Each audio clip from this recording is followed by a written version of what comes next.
All ପୁରାଣ story Amrutabani. ପାର୍ଥିବ ସୁଖର ନିହିତ ଯନ୍ତ୍ରଣା।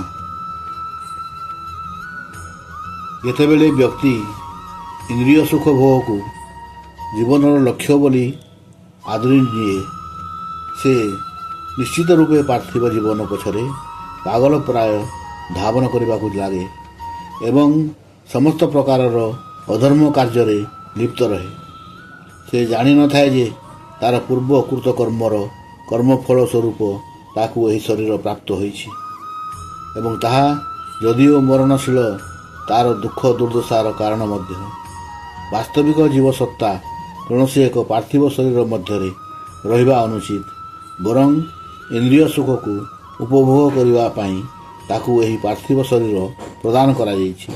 ତେଣୁ ମୁଁ ଚିନ୍ତା କରେ, ଜଣେ ବିଦ୍ୱାନ ବ୍ୟକ୍ତି ନିଜକୁ ଇନ୍ଦ୍ରିୟ ସୁଖ ନିମିତ୍ତ ନିୟୋଜିତ ରଖିବା ଯଥାଯଥ ନୁହେଁ, ଯାହାଦ୍ୱାରା ସେ ନିରନ୍ତର ଭାବରେ ଗୋଟିକ ପରେ ଗୋଟିଏ ପାର୍ଥିବ ଶରୀର ଲାଭ କରିଚାଲିଥାଏ।